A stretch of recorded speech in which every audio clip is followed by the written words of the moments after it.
시작하실까요? 좋으신 하나님, 오늘 우리가 10월 둘째 주 우리 목장 예배를 앞두고 우리 목장의 귀한 리더들이, 동역자들이 오늘도 말씀 앞에 섰습니다.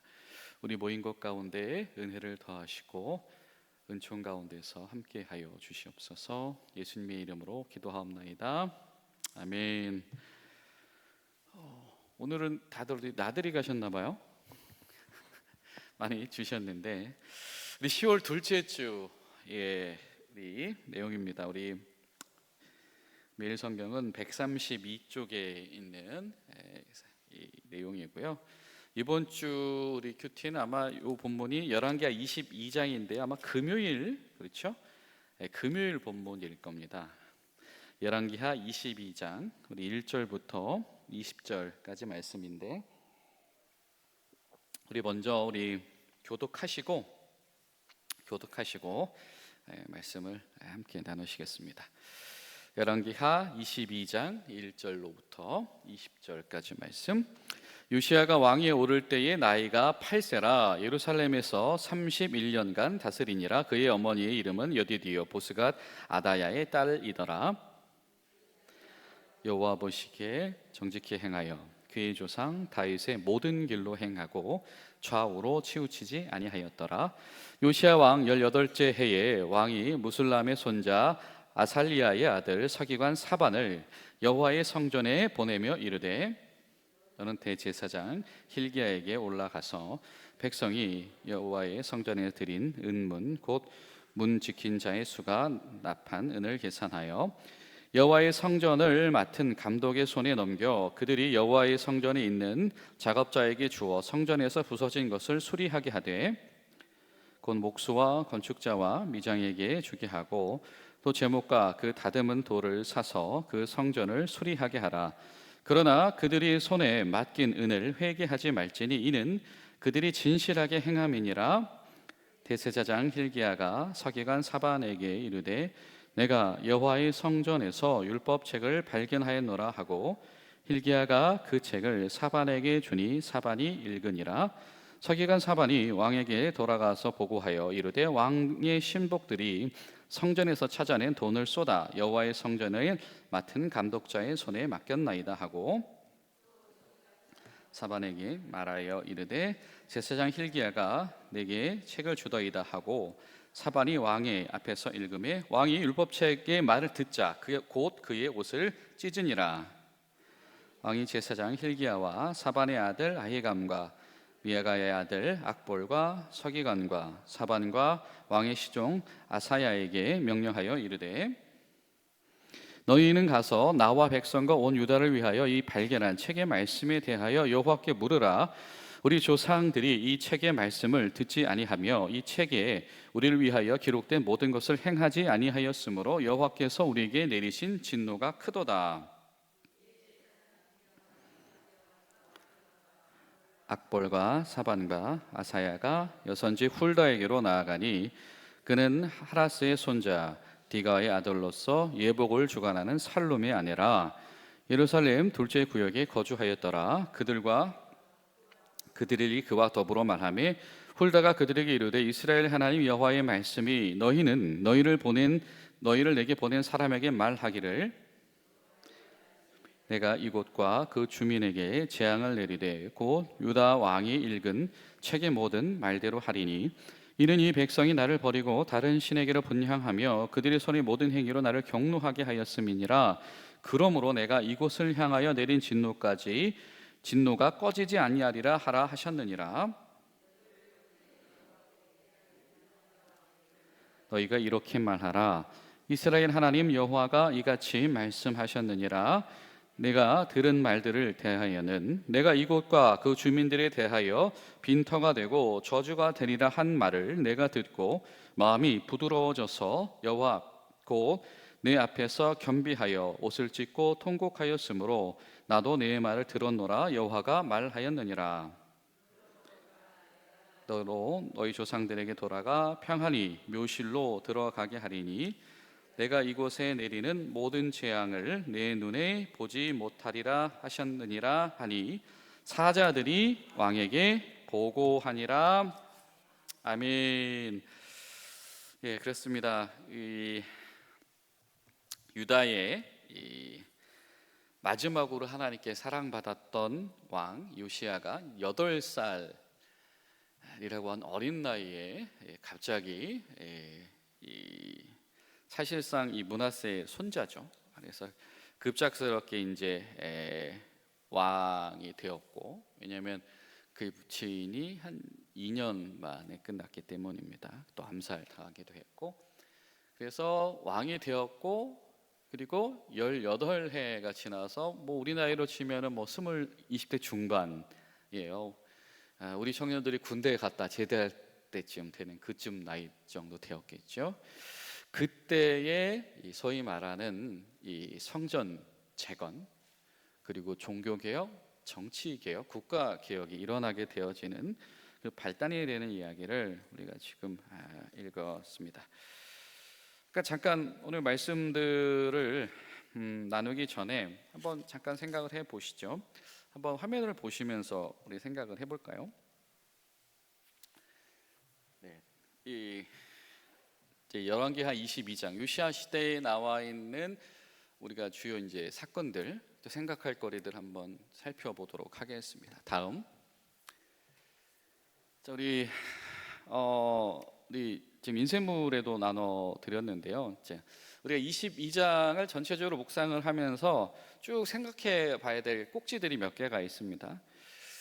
그 순서대로 보면 어떤 것들이 있냐면, 자, 하나님의 말씀을 발견했을 때 그 말씀을 근거로 한 순종이 무엇이고 개혁이 무엇인가 라고 하는 것인데, 여러분 우리가 조금 전에 읽은 그 본문 가운데서 요시야 왕을 평가하면서 어떤 평가가 등장을 했냐면, 그가 하나님 앞에서 어떻게 행했다? 정직히 행했는데 어떻게 정직히 행했냐면 전부 정직히 행했다, 이런 표현이 등장을 해요. 요시야 왕을 일컬어서. 우리 앞선 왕들에 대한 평가가 등장했을 때는 정직했으나 뭔 하지 못했다, 뭐 이런 제한적인 표현들이 등장을 했었잖아요. 그런데 이 젊은 왕 요시야에게 등장한 표현은 뭐냐면, 그는 전부를 다 정직하게 한 왕이다라고 하는 표현 한 가지가 있고, 두 번째 뭐였죠? 좌우로 치우치지 아니한 사람이었다라고 하는 겁니다. 자, 그거에 대한 것들을 생각을 해야 되는 것이고, 그리고 이 요시야 왕이, 이 젊은 왕이 이 성전을 청소하고 재정비하다가 나온 말씀 두루마리를 전달받고 어떠한 장면이 등장을 하지요? 옷을 찢고 분개하고 통회하면서 회개하는 장면이 등장을 합니다. 그래서 이 젊은 왕의 회개가 어떤 신앙적인 의미가 있는가, 그것이 하나님과의 관계 속에서, 하나님과의 언약 속에서 어떤 의미를 가지는가라고 하는 것이고, 그리고 그럼에도 불구하고 이 요시야 왕 때 하나님께서 들려주시는 메시지가 무엇이냐면, 지금 이 나라가, 하나님의 세우신 나라 이 유다 왕국이 뭐에 임박해 있냐면 심판이라고 하는 것에 임박해 있다라고 하는 겁니다. 그 심판을 목전에 두고 있는 이들에게 필요한 것이 무엇이었겠는가? 그것은 바로 신앙의 개혁인데, 그 신앙의 개혁의 구분점이 무엇인가? 여러분, 종교 개혁을 단행했던 사람들이 종종 있었죠. 뭐 히스기야 같은 의로운 사람도 있었습니다만은, 여러분 사실상 우리가 여로보암의 길로 행했다라고 하는 그 여로보암조차도 그냥 제3자의 눈에서 보면 뭘 한 사람이에요? 종교 개혁을 한 사람이에요. 그렇죠? 멀리 예루살렘 성전까지 가지 말고 가까이서 예배드려라. 그리고 내가 동네에 다 산당 차려줄 테니까 또 남쪽에서 북쪽에서 단과 베델에서 예배드려라. 그 행위 자체로는 종교적인 변혁과 개혁을 시도한 인물이었다라고 하는 겁니다. 그러니까 종교적으로 변화를 주도하는 것, 새로운 것으로 바꾸는 것 자체가 사실은 긍정이 될 수 없다라고 하는 것을 이야기를 해요. 이것은 철저하게 성경의 기준이고, 그리고 그 성경의 기준점을 잡아 나가는 그 핵심 중에 하나가 뭐냐면 이 신명기적인 입장입니다. 그 이야기를 좀 뒤에 할 거예요. 그리고 또 하나 우리가 다뤄야 될 게 요시야 왕이라고 하는 것. 이 성경이 왜 유독 이 요시야 왕을 칭찬하면서, 그리고 이 요시야에게 상당히 많은 이 공을 드리면서 이렇게 칭찬을 했는가? 요시야 같은 지도자가 몇 명만 더 있었더라면, 한 명만 더 있었더라면, 두 명만 더 있었더라면이라고 하는 안타까움이 있다라고 하는 거죠. 그리고 여러분 오늘 말씀 보면 뭐 이런 인물들이 등장을 해요. 요시아에게 동역자들이 있어요. 그죠? hil기야라고 하는 제사장이 그것을 재빠르게 분별을 해서 왕에게 갖다 바치기도 하고요. 또 어떤 사람이 등장한 여선지자 훌다라는 여인도 등장을 해요. 이 사람은 거의 뭐 비종교인이에요. 그렇죠? 이 시절에 하나님의 말씀을 대언하는 사람이 완전 비종교인이었다라고 하는 거고, 남편의 직업은 뭐예요? 의복 다루는 사람이었다라고 하는 겁니다. 근데 그 사람이 하나님의 말씀을 판단하는, 듣고 하나님의 말씀을 전달하는 예언자로서 역할을 하는 시대였다라고 한다면, 그만큼 이 시절에 이 지금 축적되어져 있는 이 유다 왕국에 대한 실망감이 무엇이냐면, 소위 영적인 지도자들 중에서 그만큼 왕과 함께 동역할 만한 인물이 많지는 않았었다라고 하는 거, 우리가 이제 그런 이야기를 좀 살펴볼 필요가 있습니다. 자, 다음. 그래서 뭐 이런 표현을 우리가 쓸 수도 있을 것 같아요. 뭐냐면 이 요시야 왕이 이 단행하는 어떤 모습들을 보면, 우리가 뭐 굳이 이거는 뭐 제가 억지로 갖다 붙인 표현이기도 합니다만은, 우리가 이 르네상스 시절에 돌아가기도 하고 회복되기도 하고 이런 일들이 일어나잖아요. 세계사 속에서 사실상 굉장히 짧았지만 이 요시아라고 하는 이 젊은 왕의 시절에는 유다 왕국 가운데에서는 복구할 거 복구하고 바꿀 거 바꾸는 그런, 어떻게 보면 신앙의 르네상스와 같은 역사들이 일어났다라고 하는 거예요. 그 모든 것의 발단이 되는 것이 바로 성전을 정비하는 이 사건이었고요. 그 성전을 정비하면서 발견되어진 율법서를 가지고 종교 개혁을 단행을 했고, 그 율법서를 근간으로 해서 이 왕실과 정치 개혁을 주도를 했고, 왜냐하면 왕실들과 이 정치인, 이 종교의 이 정치 리더들이 어떤 자신의 세력을 유지하기 위해서 하는 여러 가지 일들이 있습니다. 그 중에 하나가 뭐냐면 산당을 통해서 이 지방 권력이라든지 사람들과 영향력을 확보하는 것이고, 그리고 자신의 어떤 치세를 유지받기 위해서 그 우상 이방 신앙을 추구하고 있었던 주변 나라들과의 관계를 잘 지키기 위해서 이 이방 신앙을 자기에게 수용했었다라고 하는 것들이죠. 이것이 그 일에 가장 앞장섰던 게 이 리더들이었단 말입니다. 그 리더들에 대한 개혁을 단행했던 것이 바로 이 요시아였고, 그리고 이것이 전반적으로 사회개혁, 그래서 어떤 개혁이 일어납니까? 크게 두 가지예요. 요시아가 했던 이 신앙개혁이, 이 기둥이 두 가지가 뭐냐면, 이 하나는 예루살렘 성전 중심의 예배의 강조입니다. 이건 불가피한 거예요. 왜냐하면 이게 모든 걸 다 깨끗하게 청소하고 처음부터 시작하지 않으면 안 되는 거죠. 이 집 어떤 여지들을 남겨두니, 우리 꼭 그렇게까지 갈 필요 있을까? 우리 동네에서 잘 할게요, 지방에서 잘 할게요, 산당에서 잘 할게요 라고 했었더니 자꾸 거기에서 딴짓하는 사람들이 생긴다라고 하는 것이죠. 그래서 요시아 왕이 했던 가장 큰 단역 중에 하나는 뭐냐면, 처음이자 마지막으로 산당을 다 없애버린 겁니다. 금지시킨 거예요.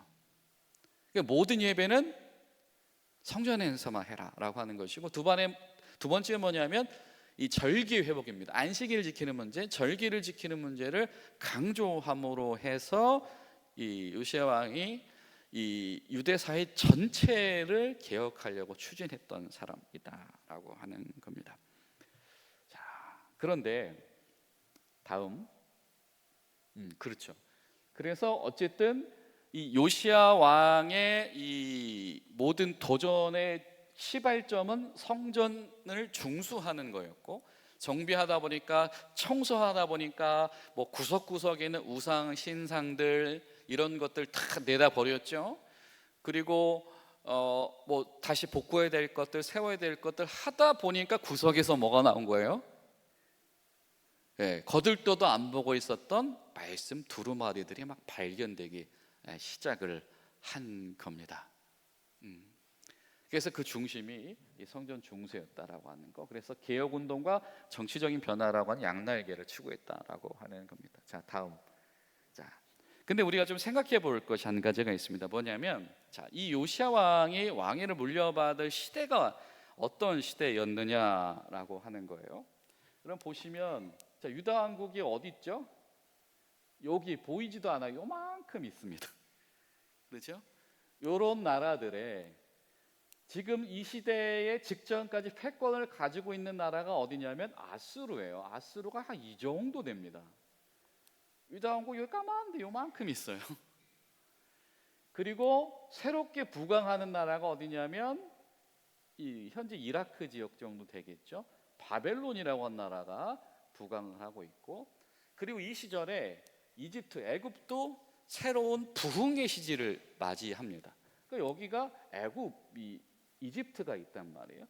요 사이에 이 중간에 있는 나라가 바로 유다 왕국이었다라고 하는 것이죠.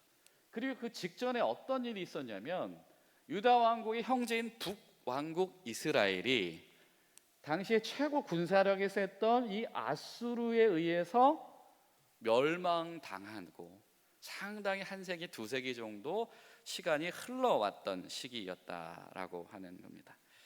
자, 근데요, 여러분, 우리가 이런 이 주변 왕국들의 그 상황들, 우리가 생각하면서 동시에 이런 생각을 좀 해볼 필요가 있어요. 뭐냐면, 근데 그 시절 우리가 잘 아는 것처럼 이 히스기야 시대 때 반짝하긴 했지만 그 후대 왕이 므낫세라든지 여러 가지 왕들의 시절에 종교 개혁을 해서 사실상은 그 하나님 신앙을 멀리하고 우상 숭배를 향해서 굉장히 몰입해 가던 시기였는데, 근데 어떻게 이 성전 구석에서 율법서들이 발견될 수 있었을까라고 하는 거죠. 그러니까 누군가는 그걸 보존하고 있었잖아요, 여러분. 그 사람들이 어떤 사람들일까라고 하는 겁니다. 그런 생각을 좀 할 필요가 있어요. 자, 여러분, 요시야 왕에게 아마 영감을 주었던 사람은 동시대에 활성했던 예언자는 예레미야이거든요. 그러니까 아마 요시야 왕이 장성해서 왕으로서 확신을 가지고 했을 때에 성경에 등장하진 않지만 영감을 줬을 만한 사람은 예레미야 같은 사람들이 있는데, 그게 드러나지 않지만 또 이 정작 열왕기서를 기록한 사람들이 있잖아요. 후대 바벨론 포로로 끌려간 이들에게 이 요시야 왕의 이야기를 들려주는 사람들이잖아요. 그 사람들의 이 명맥을 거슬러 올라가면 어떤 사람들이었는가, 그리고 이 요시야 왕에게 율법서를 발견하게 한 그 기록을 남겨두었으며 보존하고 있었으며 더불어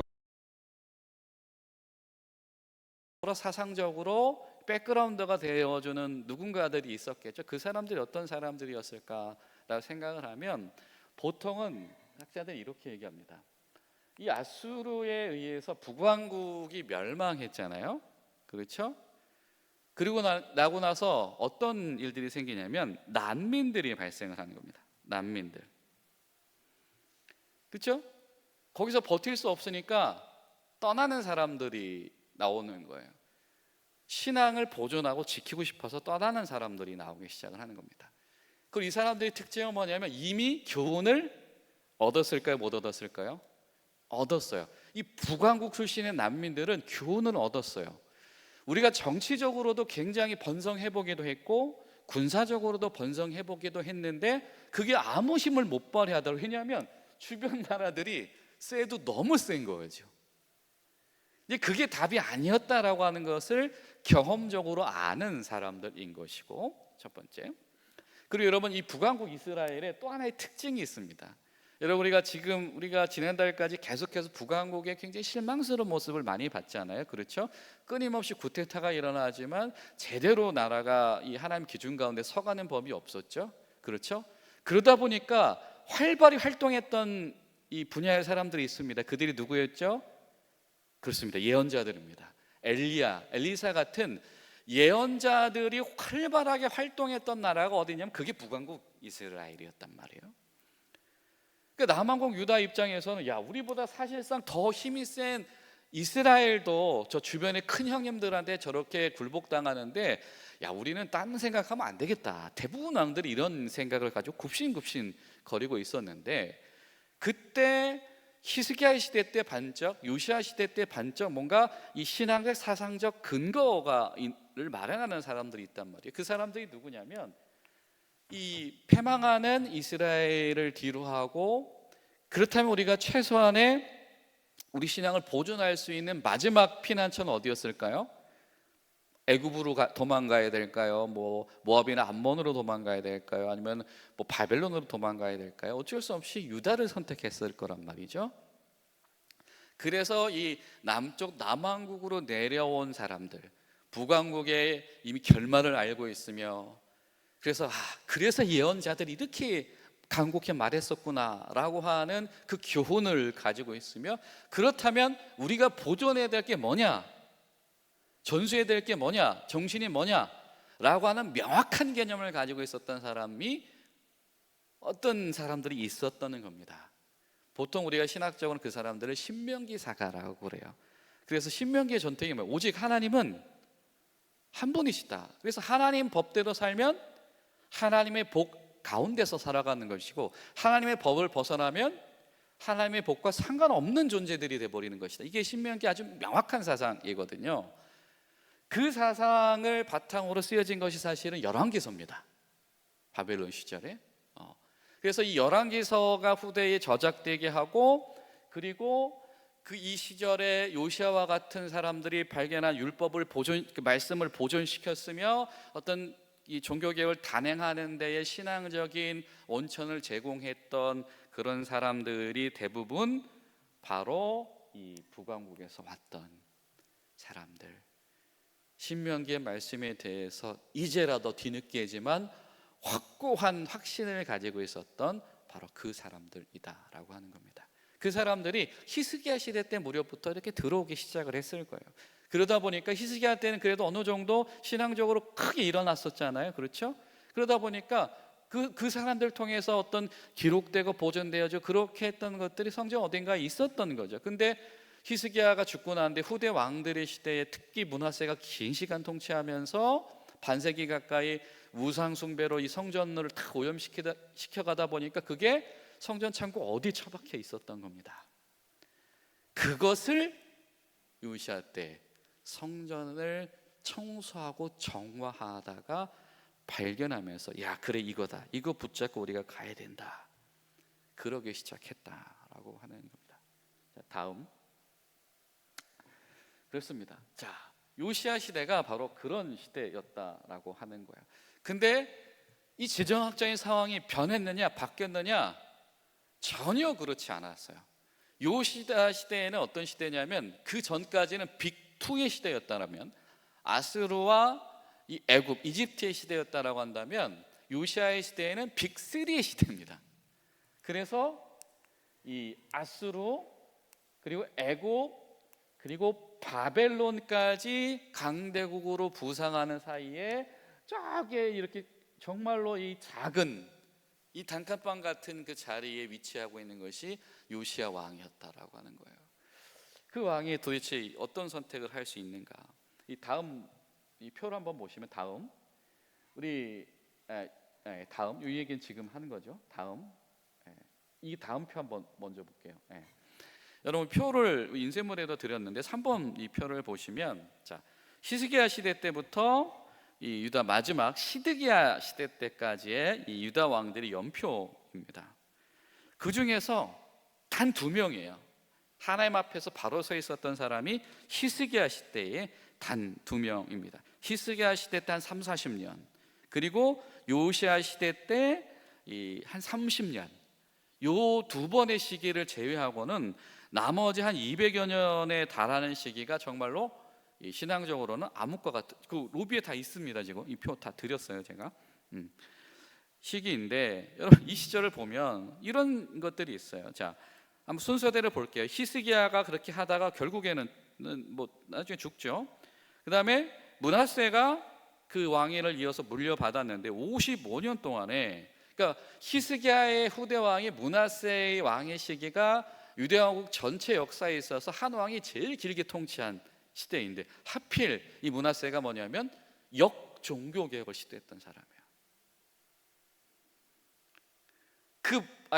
아주 모범을 보인 사람. 야, 하나님 신앙이 무슨 말인지는 알겠는데 세상 살인 그렇게 사는 거 아니야. 눈치를 보고 살아야지. 아수르 눈치 보고 그래야 왕노로 노래하지. 라고 하는 아주 예를 만들어 놓은 사람이 므낫세입니다. 그러니까 히스기야 왕 때 정리했던 거를 다 다시 그냥 거꾸로 돌려버려 가지고 우상 숭배를 오염시켰던 사람이 그 결과적으로 자기는 오랫동안 통치를 했어요. 예. 그리고 나서 그의 손자인 요시야가 이제 왕이 되었는데, 근데 요시야가 가지고 있는 이 사명이 뭐냐면 이 주변 왕국들에 휘둘리면 안 되는 거예요. 그래서 아까 우리가 지도를 봤습니다만은 지금 저 북이스라엘을 무너뜨렸던 나라가 어디예요? 아수르잖아요. 어쨌든 지금까지 이 군사가 최고 셌던 나라가 아수르인데, 이 아수르라고 하는 나라가 지금 휘청하고 있는 거예요. 애굽이 세지고 바벨론이라고 하는 나라가 막 더 세져가지고 아수르를 무너뜨리려고 하는 거예요.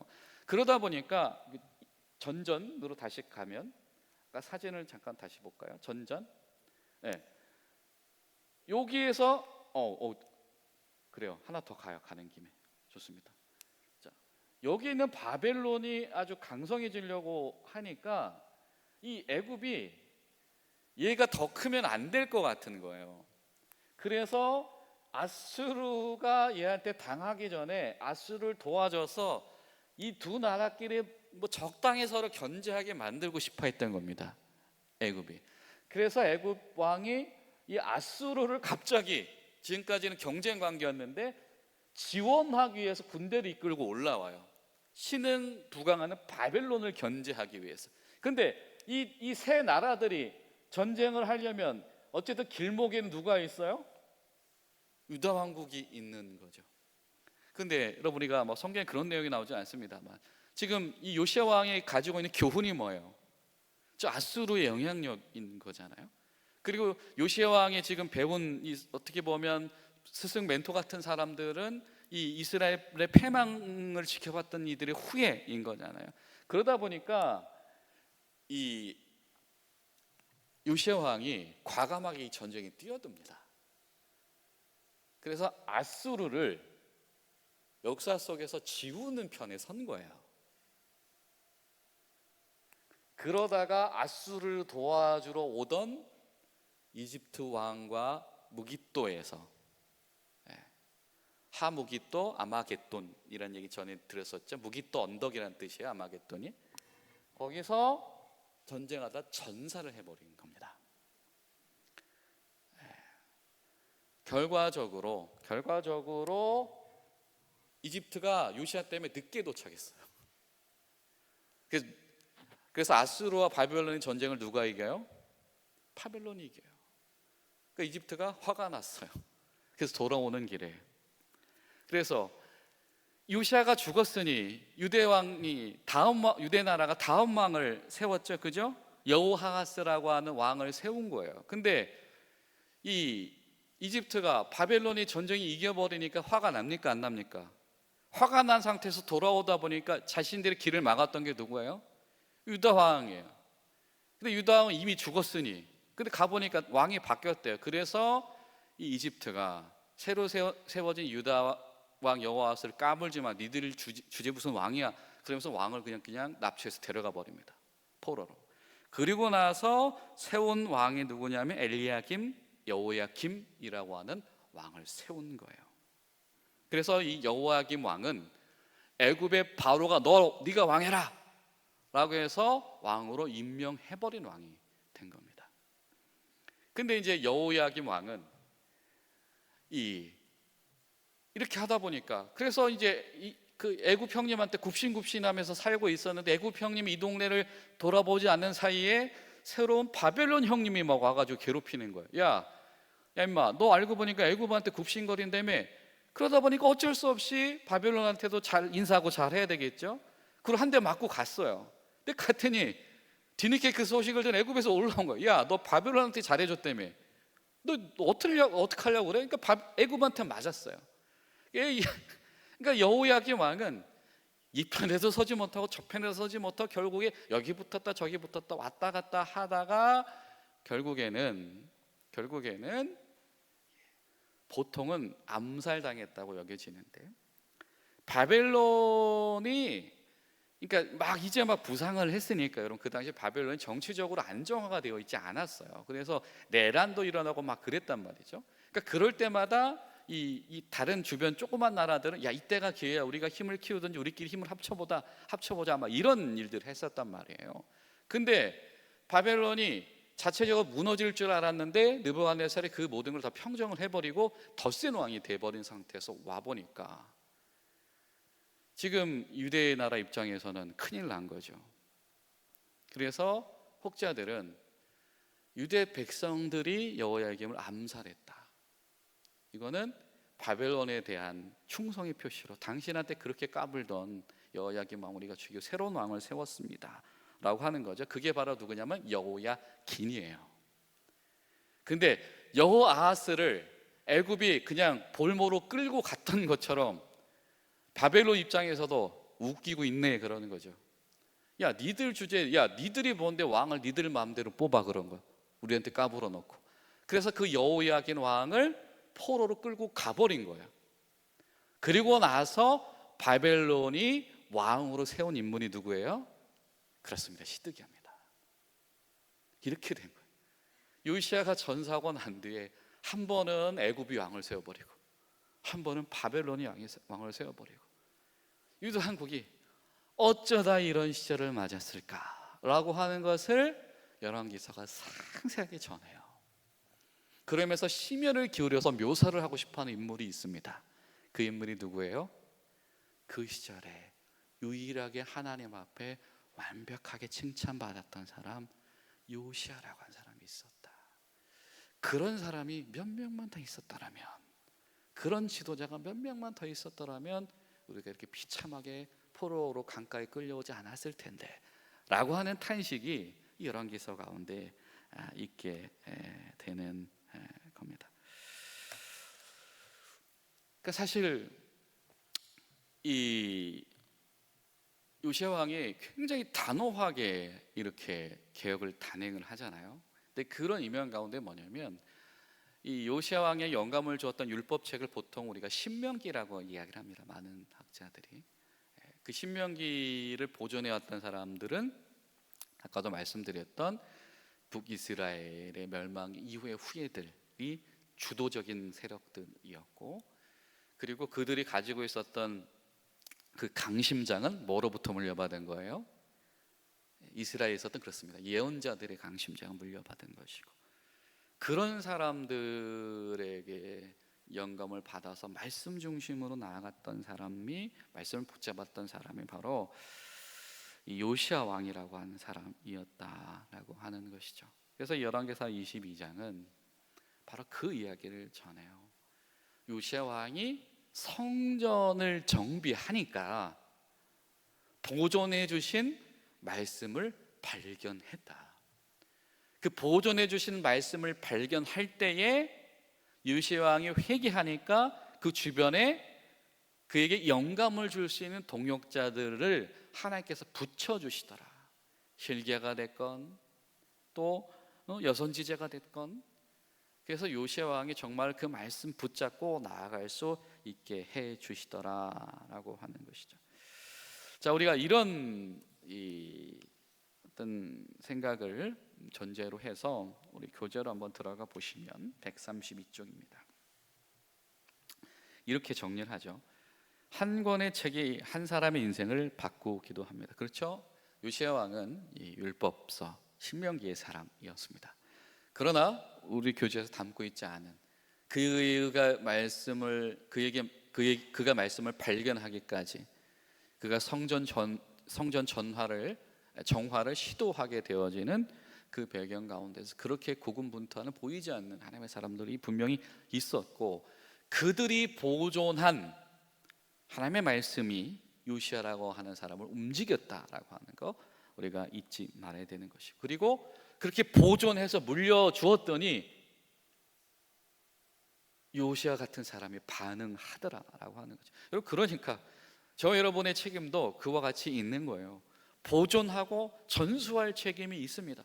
뭐 때로는 어딘가에 처박힐지도 모르겠죠. 어딘가 외면당할지 모르겠죠. 그러나 그 보존하고 전수한 그것이 어떤 한 사람을 바꿔놓을 수 있고 그 사람이 힘 있는 운동을 일으켜낼 수 있다라고 하는 것, 우리가 그것을 기억해야 합니다. 자, 26세에 성전을 보수하다가 율법책을 발견합니다. 얼마나 기특하겠습니까? 하나님 보시기에. 말씀 발견 이후 요시야와 유다 왕국은 말씀에 맞춰 새로운 삶으로 거듭나고 새로운 국가로 개혁됩니다. 이 두 축이 무엇이었는지 말씀드렸죠. 성전 중심 예배 회복, 그리고 절기와 시기, 안식일의 회복이었다라고 하는 겁니다. 산당 철폐는 거기에 같이 묶여져 가는 것이고요. 하나님의 사람은 하나님의 말씀을 발견하는 사람입니다. 발견한 말씀의 모든 삶을 새롭게 맞추는 사람. 그래, 말씀의 발견은 새 삶의 발견을 이어줍니다. 한번 말씀을 한번 살펴보죠. 자, 요시야 왕이 온 백성과 더불어서 성전 보수를 시작합니다. 18년째 되던 해 26살에 성전을 보수하는 작업을 하죠. 자, 26살. 그러니까 사실은 여러분 보통 그냥 정서상 이스라엘 나라 유다 사람들에 있어서 장성함의 기준은 뭐냐면 30살이에요. 그러니까 아직 거기도 미치지 못한 젊은 왕이에요. 그런데 또 이런 게 있습니다. 이 어떤 사람이 왕이 됐던, 뭔가 직분을 맡았던, 이제는 제 몫을 해야 되는 시기라고 여겨지는 기한이 있어요. 그게 언제냐면 3년이에요. 그래서 이 다니엘이 끌려갈 때 표현을 보면 성경에 그런 표현이 등장을 해요. 왕이 3년째가 되던 해에 젊은이들이 끌려갔다. 이게 뭐냐면 왕이 3년이 돼서 이제는 왕 노릇 해야 되는데 왕 노릇 못하니까 어떻게 돼? 총망 맞는 젊은이들을 저 제국한테 뺏겨버렸다. 이런 책망이 그 안에 있는 거거든요. 자, 근데 어쨌든 됐든 요시야 왕이, 그 어린 왕이 아직 30살도 되기 전에, 그러나 이제는 8해가 지나서 뭔가 리더십을 발휘할 때가 되니까 그가 했다. 뭘 했냐면 성전을 보수하고 재건하는 작업을 시작을 했다라고 하는 겁니다. 자, 그래서 이 대제사장 hil기야가 이 성전에서 거둔 은을 모아서 그 돈을 뭐 하는 데 써요? 성전을 재건하는 데 쓴다. 이야기는 뭐냐면 그동안에 그 돈이 그렇게 쓰여진 적이 없었다는 얘기겠죠. 그 전대 왕들의 시절에 이 분명히 성전세도 내고 뭔가 재물도 바쳐지고 했을 텐데 그 돈이 뭐에 쓰였는지 몰라도 대부분 우상숭배에 관한 화려한 다른 것들에 쓰였겠죠. 이 성전 보수에 그 돈이 투입되지 못했었다라고 하는 건데, 그것을 한 사람이 누구냐면 요시야였다. 그래서 그 돈을 목수, 건축자, 석수들에게 주었다라고 하는 거예요. 그 전까지 그 돈 누가 가져갔어요? 제사장들이 가져갔습니다. 그 돈 누가 가져갔어요? 왕족들이 가져간 겁니다. 그거를 이 사람들한테 주었다라고 하는 거예요. 자, 성전 보수가 신앙생활의 기틀에 기초 작업을 다시 하는 것이 종교개혁의 서막이다라고 하는 거죠. 하나님을 향한 신실한 예배 회복의 서막은 뭐냐면 신앙생활의 기틀을 진짜 정비해야 되는 거죠. 장소를 정비하고 시간을 정비하고. 그러니까 우리가 그렇습니다. 막연하게 신앙생활 제대로 해야 되는데 이렇게 생각하는 분들은 많아요. 그렇죠? 근데 막상 그것을 하지 않습니다. 왜냐하면 이 시도가 일어나지 않기 때문이에요. 신앙생활의 기본 틀을 복구하고 재건하는 시도를 해야 그 다음에 신앙생활이 따라오는 것이지, 마음만 가지고 있어서는 안 된다라고 하는 거예요. 왜? 마음만 가지고 있으면 분명히 그 돈을 딴 데 쓰거든요. 그 노력을 딴 데 쓰거든요. 그 에너지를 딴 데 쓰거든요. 그러하기 때문이다라고 하는 겁니다. 자, 2번, 요시야가 성전 보수 작업자들에게 맡긴 은을 회개하지 않은 이유가 무엇입니까? 왜 그랬어요? 그 돈을 왜 그냥 직접 이렇게 다루지 않았어요? 7절에 뭐라고 얘기합니까? 이 사람들은 뭐 할 만한 사람들이었다? 신뢰할 만한 사람들, 정직한 사람이었고, 요시야는 어떻게 했다? 신뢰했다. 성경에 그 이야기래요. 그 전에는 이 신뢰 사건이 없는 거예요. 야, 네가 너 챙기려고 그래? 아니면 네가 더 잘하려고 그래?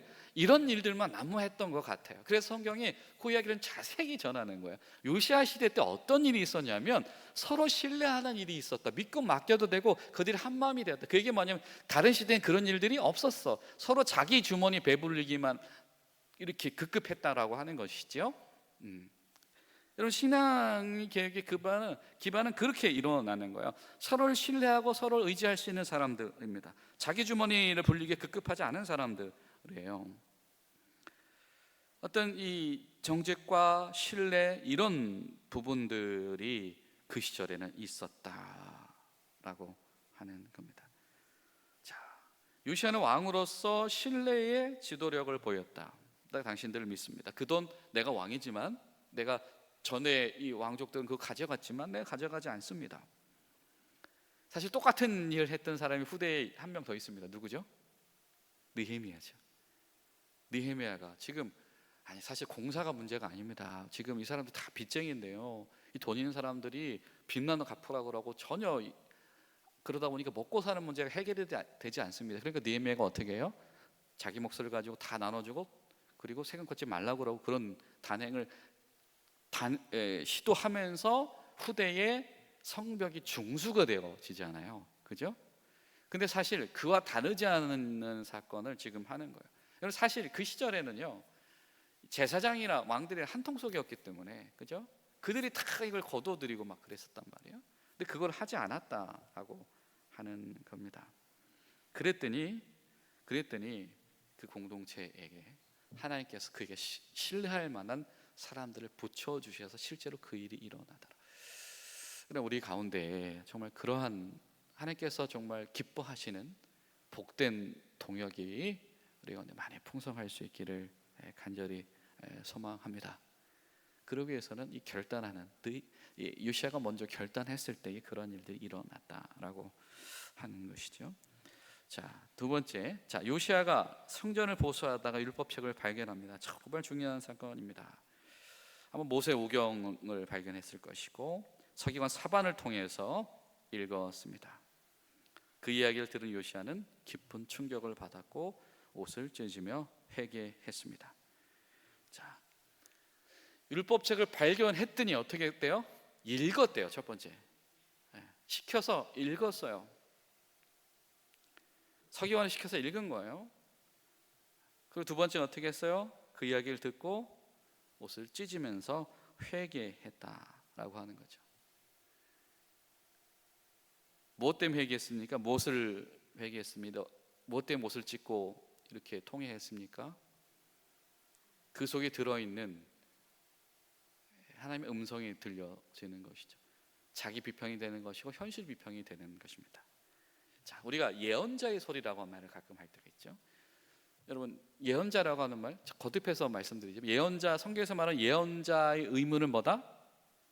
점치는 게, 그건 점쟁이라고 성경이 표기한다고 그랬죠. 예언자는 뭐예요? 하나님의 말씀을 전달해서 현실을 비평하게 하는 사람이 예언자입니다. 그래서 왕과 제사장들을 견제하는 사람들이 예언자라고 하는 거예요. 근데 그 사람, 그런 심정을 가지고 보존시켰던 하나님의 말씀이 그들이 들려질 때 그 말씀 자체가 이 요시야에게는 뭐가 하는 거예요? 예언자적인 역할을 하고 있는 겁니다. 요시야에게 그 말씀을 들려줬더니, 야, 내가 왕인데 여지껏 나 뭐 하고 있었어 8년 동안에, 이 비평이 되는 것이고 자신의 시대에 대한 비평이 되는 것이죠. 그 사건이 지금 일어나고 있는 겁니다. 자, 여러분, 말씀이 있다고 해서 그것을 바라보는가, 그리고 그 말씀이 우리에게 예언자의 소리로 우리에게 다가오실 때 그 하나님의 비평을 우리가 수용하는가, 오늘 성경이 바로 그 질문을 던지고 있는 것이죠. 근데 요시야는 그것을 둘 다 했던 사람이다. 그러니까 요시야는 정직히 행했고 전부 다 행한 사람이다. 말씀을 발견했을 때 읽었고 성경의 비판을 전적으로 수용했다. 이거 완전히 잘못 가고 있구나 라고 하는 비판을 수용했다라고 하는 것이죠. 이것이 요시야 각성의 출발점이었다라고 하는 겁니다. 그러니까 요시야가 이런 사람이었기 때문에 전쟁터에 뛰어들었던 겁니다. 만약에 전대 다른 왕들이었다라고 한다면 어떻게 했어요? 뛰어들지 않았을 겁니다. 애굽 왕 느보가 올라올 때는 제가 마중 나왔으면 빨리 갔다 오십시오 하고 환송해드리고, 애굽이 물러갔는데 만약에 바벨론이 열받아서 왔다 그러면 제가요 막아보려고 도저히 못 막았어요. 제가 형님으로 잘 모실게요. 다른 왕들은 다 이랬단 말입니다. 근데 요시야는 가가지고 그 사람들 눈치 보지 않고 자신의 할 일을 했었다라고 하는 것이죠. 왜냐하면 그에게는 하나님이 주신 삶이 그만큼 확실했었기 때문이다라고 하는 겁니다. 자, 두 번째, 왕이 선지자를 통해서 하나님의 뜻을 묻자 하나님은 뭐라고 말씀하십니까? 자, hil기야 또 서기관 사반 또 여선지자 훌다에게 차례차례 물어보지요. 자, 그렇게 되니까 뭐라고 얘기합니까? 하나님의 말씀이 뭐예요? 유다 백성이, 그 얘기 뭐냐면 저 일반 사람들이 그랬다 이런 얘기가 아니고요, 왕이라고 하지 않고 백성이라고까지 했던 얘기 뭐냐면 이 전체를 이야기하는 겁니다. 전체가 다 어떻게 됐대요? 오염됐다. 무엇으로 오염됐어요? 우상을 섬기고 하나님 앞에서 범죄하였다라고 하는 겁니다. 그래서 무엇이 임할 것이다? 큰 재앙과 심판이 임할 것이다. 여러분, 이게 그냥 미래를 가져다 쓰는 게 아니라 이게 결론을 이야기하는 거예요. 신명기가 말하는 결론이 이건 거예요. 하나님의 말씀에 서 있으면 당연히 하나님의 통치의 대상이 되는 겁니다. 그런데 하나님의 말씀을 벗어나면 뭐가 되는 거예요? 하나님의 심판의 대상이 되는 거예요.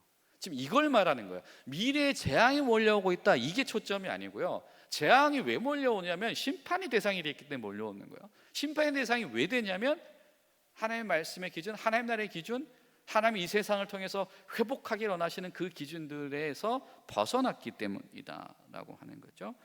이것을 우상숭배라고 말하기도 하고 불순종이라고 말하기도 하고 결과적으로 하나님의 진노가 재앙을 가져온다라고 이야기를 하는 겁니다. 유다의 지속적인 불순종 제약. 그러다 보니 여러분, 만약에 이 사람들이 하나님의 말씀 기준점에 잘 서 있는 나라였다라고 한다면 어떤 일이 있었을까요? 성전을 중수할 필요가 없었겠죠. 왜? 이미 잘 보존되고 있었을 테니까요. 그죠? 제사장의 몫은 제사장에게 줄 것이고, 그렇죠? 백성들에게 나눠줄 몫은 백성들에게 나눠주고, 이렇게 됐었어야 된다라고 하는 거예요. 근데 하나님의 말씀을 도외시하는 가운데 그 일이 일어나지 않았던 겁니다. 그러니까 백성들의 마음도 나뉘어져 있었고 성벽을 중수하는 사람들도 없었다라고 하는 거예요. 그리고 이 요시아가 했던 것처럼 믿고 맡기고 그들은 맡겨진 대로 그것을 신뢰로 보답하고, 이런 행위들이 그들 가운데 일어나지 않았었던 거예요. 그러다 보니까 어떻게 돼요? 성전이 방치되고 있었다라고 하는 겁니다. 이제 그 이야기를 그대로 이야기를 하는 거죠. 그러니까 이것은 하나님의 정의와 하나님의 공의를 다 이야기하는 거예요. 이것이 하나님의 정의가 뭡니까? 하나님의 정의가 뭐죠? 옳은 것, 그는 것, 해야 되는 것, 하지 말아야 되는 것, 그것을 구분해내는 게 정의잖아요. 이것은 선이다, 악이다라고는 구분해내는 게 정의잖아요. 공의는 뭡니까? 그런 하나님의 기준에 맞춰서 합당하게 마땅하게 이루어져야 될 일들을, 아니 성전에서 이렇게 재물이 쌓여져 있는데 알고 보니까 저 백성들이 굶고 있대. 그럼 백성들한테 그 11절 나눠줘야 되거든요. 예를 들면 이런 거예요. 아니면 저 지방에 지금 여기는 종교활동이 활성화되어 있을지 몰라도 어떤 행정이 잘 되어 있을지 몰라도 저 지방에는 그게 되어지지 않고 있대. 그래서 그러다 보니까 제대로 판단도 받지 못하고 재판도 받지 못하고 또 이 생산량의 재분배도 일어나지 않고 이런 일이 일어나고 있대라고 했을 때에 정말 이 나라가 하나님의 말씀의 기준, 신명기 말씀이 됐든 레위기 말씀이 됐든 성결법적인 말씀의 기준에 서 있었으면 그들을 위한 어떤 시행책들이 이미 나오고 있었어야 되는 거예요. 근데 그것이 되어지고 있지 않았다. 그러니까 이 시절은 하나님의 정의와 하나님의 공의 둘 다 멈춰버린 시절이었다라고 하는 겁니다. 그래서 하나님께서 심판의 대상이다라고 말씀하셨다라고 하는 것이죠. 자, 세 번째, 특별히 하나님이 요시야 왕에게 전달한 말씀은 무엇이었습니까? 무엇이었어요? 야, 너 그렇게 회개하니까 내 마음이 움직인다. 그죠? 어떻게 해요? 야, 다른 건 몰라도 너는 내가 책임질게. 이 사람도 심판의 대상인데 너는 내가 책임질 거야. 너는 보존할 거야. 네 이름은 보존될 거야. 실제로 어떻게 하고 있어요? 후대인 이 열왕기서의 저자들이 요시아의 이야기를 정말 한 글자 한 글자를 빼곡히 전하고 있잖아요. 하나님이 요시아에게 하셨던 그 말씀, 야, 너 그냥 죽는 거 아니고 너 내가 보존시킨 왕이 될 거야. 그 이야기를 하고 계시더라라고 하는 겁니다.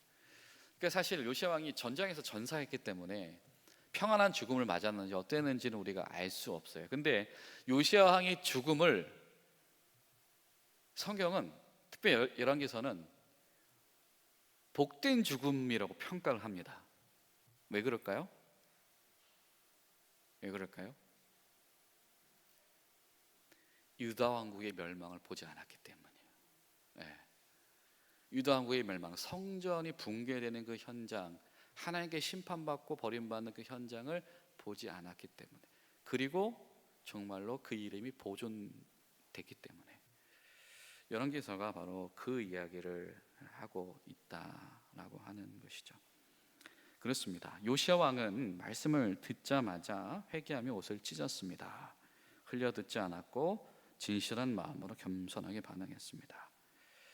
자, 말씀을 듣는 수준에서 멈추는 것이 아닐까. 말씀을 삶 속에서 구체적으로 적용하는 방법에 대해서 이야기해 봅시다. 자, 여러분, 근데 우리가 말씀 묵상이라고 하는 것을 우리가 뭐 연초에도 얘기를 했지만, 말씀 묵상이 뭐라고 그랬죠? 묵상이 읊조리는 거라고 그랬잖아요. 읊조리는 거, 곱씹는 거야. 곱씹는 거, 소화될 때까지 곱씹는 거야. 묵상의 1차적인 의미는 뭐냐면, 그걸 가지고 해석하고 착안하고 좋네라고 동감하는 게 아니고요, 곱씹는 거예요. 곱씹어서 어떻게 하는 거예요? 소화시키는 거예요. 근데 그 1차가 뭐냐면 곱씹는 거예요. 그것을 음식인 줄 알고 곱씹는 게 말씀 묵상의 처음인 것이. 먹다 보니 무슨 말이신지 알게 되는 거고, 먹고 나니까 에너지가 생겨서 뭘 할 수 있게 되는 것이죠. 근데 사실상 우리가 안 그런 것 같지만 말씀에 굉장히 낯설은 분들이 아직도 많아요. 물론 우리 교회는 좀 이미 성경 읽는 이 문화가 정착이 되어져서 좀 많이 성숙해 있습니다만은, 어떤 분들은 성경책만 보면 졸려요. 왜냐하면 뇌가 반응하지 않아요. 읽어본 적이 없어. 시신경이 피곤해. 그죠? 이 성경의 메시지, 지식, 정보, 이것을 뇌가 피곤해해. 별로 해본 적이 없으니까요. 그렇죠? 네. 이해하고 적용하는 건 그 다음 이야기다라고 하는 겁니다. 그래서 사도 바울이 이 성령의 은혜를, 성령의 선물을 뭐라고 이야기하죠? 말씀이 기억나고, 말씀이 이해되고, 말씀이 믿어지고, 이것이 사도 바울이 말하는 성령님의 은사입니다. 말씀이 기억나고 이해되고 믿어지고, 다른 말로 표현하면 성령 안에서 우리가 말씀 묵상을 해 나가고 있다라고 한다면 그런 과정들이 우리 가운데서 일어나야 되는 거죠. 그냥 한번 보고 지나가면 그 말씀이 나의 어떤 삶 가운데 개입해 들어오지 않아요. 기억나지 않아요. 이 얘기는 뭐냐면, 그냥 사실 뭐 눈으로 뭔가 우리가 감각했을지 몰라도 우리 가운데 곱씹는 작용이 없었던 것이죠. 또 곱씹으면서 우리가 그것을 기도하고 이해하고 붙잡는 작용이 없었기 때문에 내가 말씀이 믿어지지 않아. 말씀에는 해설, 누가 적용해 준 적용점, 이런 것들은 듣기 좋아요. 설교? 좋아요. 강의? 좋아. 근데 여러분, 설교, 강의 듣다 보면 뭐예요? 가끔씩 막 그러잖아요. 뭐 저도 그런 경험을 할 때가 있습니다만은, 보통 여러분 이게 설교 끝나고 회중들하고 이야기를 나누다 보면 설교자의 의도와 회중들이 반응이 다른 경우가 되게 많은데요. 근데 특별히 사람들이 인상을 가지는 것들 중에 뭐냐면, 그냥 특이한 상황들, 그냥 감동적인 어휘, 뭐 새로운 정보, 뭐 이런 것들이 많아요. 이 메시지보다는. 그렇죠? 나도 그 드라마 봤는데요, 뭐 이런 거 있잖아요. 같은 드라마 얘기하니까 마음이 열렸어. 근데 마음이 열렸는데 그 다음 끝, 뭐 이런 거, 이런 식인 거죠.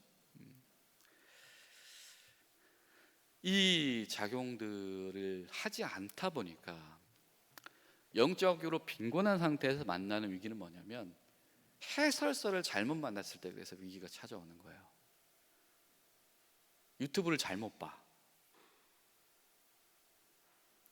유튜브가 이렇게 수면에 올라오려면 굉장히 자극적이어야 되거든요. 그러다 보면 뭔가 극단적이거나 파격적이거나 이렇게 하는 경우들이 있어요. 예.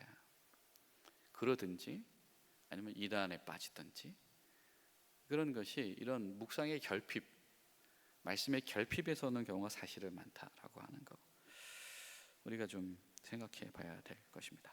자, 요시야 왕은 자신이 들은 말씀을 공동체와 함께 적용합니다. 자, 여기서 핵심은 뭐예요? 나만 하는 것에 그치지 않고 아까 개혁 변혁 순서가 나왔었죠. 뭐 누구를 개혁했어요? 왕족들, 리더들을 개혁을 했고 그 개혁이 어디까지 가게 했다? 백성 전체까지 가게 했다. 사회 개혁으로 연결을 했다라고 하는 겁니다. 개인의 그냥 묵상으로 지키지 않고 이것이 삶의 실제적인 부분들까지로 전달되어지는 것이 요시야 왕의 개혁의 특징이다라고 하는 거예요. 그래서 결과적으로는 이 성전 정화를 통해서 신앙개혁과 사회개혁을 동시에 이루어내게 되는데, 신앙개혁과 사회개혁을 동시에 이루어나가는 그 단계가 뭐냐면 리더십을 개혁하고 그 다음에 백성들을 개혁하고 이런 공동체를 향해 나가는 개혁이 있었다라고 하는 겁니다. 개인적 묵상 실천도 중요하지만 함께 나누고 적용할 때 온전한 실천이 이루어질 수 있습니다. 어떻게 나누고 적용하는지 이야기를 해봅시다. 여러분, 어떻게 보면 생각보다 우리 시간이 짧을 수가 있어요. 우리가 정말 많은 교제를 하잖아요. 우리 주일날에도 많은 대화를 나누시고 또 목장 모임 또 오랫동안 나누시는데 근데 여러분, 그 고민이 한 가지가 뭐냐면 좀 벗어난 이야기일 수도 있는데요. 여러분, 목장하고 구역하고 차이를 아시나요? 아시죠? 목장하고 구역하고 차이예요. 구역은 이걸 기능적으로 효율적으로 하기 위해서 나눠 놓은 게 구역의 개념인 거죠. 우리 군대처럼. 그렇죠? 목장은 뭐예요? 양떼를 키워내는 게 목적이에요. 그래서 여러분, 그 목장에서 있을 수가 없는 게 뭐냐면 목장 섞어주세요라고 한 얘기예요. 구역에선 그게 가능해. 근데 목장에선 그게 안 돼. 왜? 이 양떼는 가족을 어떻게 찢어놔요? 이게 다른 거예요, 목장하고. 근데 우리가 이런 거 없이 출발을 했어요, 출발할 때부터. 그래서 우리 가운데 혼동이 있죠. 그래서 목장이 그래서 달라지려면 어떻게 해야 되냐면 그 목장에서 예비 목자를 세우고 그 예비 목자가 분가에 나가서 새로운 목장을 만들어야 돼요. 그 목장이 전도해서 사람을 붙이고, 이게 이제 목장의 개념인 거고. 근데 지난번에 우리가 중직자 세미나 하다 보니까 목장 바꿔주세요, 또 교구장 세워주세요, 이런 이야기들이 나오는 게 이게 이제 구역의 개념인 거죠. 이런 것들이 이제 우리가 이제 그런 게 이제 혼재돼 있다. 근데 그 이야기는 뭐냐면 목장으로서의 경험이 전무하다는 이기도 해요. 분가에서 예비 목장을 세우고 전도에서 새로운 목장 탄생한 거를 지금 한 7, 8년 동안 본 적이 있으세요? 없죠. 그래서 우리가 헷갈리는 겁니다. 그래서 목장과 구역을 헷갈리는 거예요. 그래서 우리가 지금 이 모임을 효율적으로 관리할 거냐라고 하면 적극적으로 구역으로 막 사람 막 계속 바꿀 수 있죠. 연중에도 바꿀 수 있죠. 근데 우리가 정말 목장으로서 이 양떼를 번성시키는 목적을 가지고 있냐? 그러면 지지복든 여기서 예비 목장을 세워야 돼요.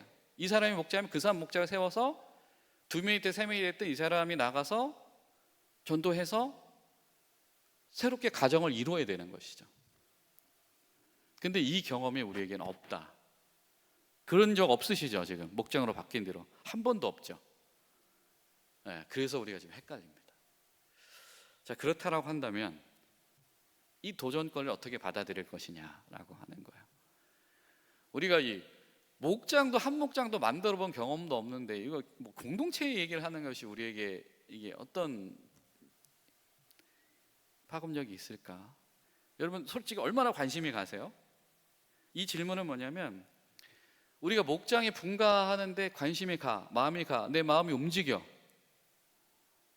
이러면 공동체적인 의식이 우리 가운데 있는 거예요. 왜? 전파해야 되니까. 이 요시아의 개혁은 전파하는 거니까요. 근데 난 그런 거 솔직히 관심 없고 그냥 우리 잘 섞어줬으면 좋겠어. 이러면 이건 지극히 개인적인 신앙생활을 하고 있는 겁니다. 사실 요건이 우리에게는 굉장히 좋은 이 분기점이 되는 것 같아요. 그래서 여러분, 우리 한 주 동안 잘 기도해 보시고 저 여러분의 지금 지향점이 개인을 향해서 가고 있는가. 근데 여러분, 이 개인의 개혁은 혼자 일어나기 정말 어려워요. 요시아도 지금 하나님 계속 사람 붙여주시잖아요, 그죠? 이 혼자서 되지 않거든요. 근데 이 열왕기서가 이 요시아 이야기를 자꾸 아주 조목조목 상세하게 언급한 이유가 뭐예요? 그때 추구했던 공동체의 개혁이 있어야 망하지 않는 거거든요. 이걸 우리에게 적용하면 망해가고 있는 거죠. 신앙 공동체가 굉장히 축소되고 있고 위축되고 있는 상황 속에 우리가 있는 것이다 라고 하는 것을 우리가 기억할 필요가 있습니다. 여러분, 그런 우리 기도 제목을 가지고 한 주간 동안에 같이 마음을 세워주신 저 여러분들 되시기를 바랍니다.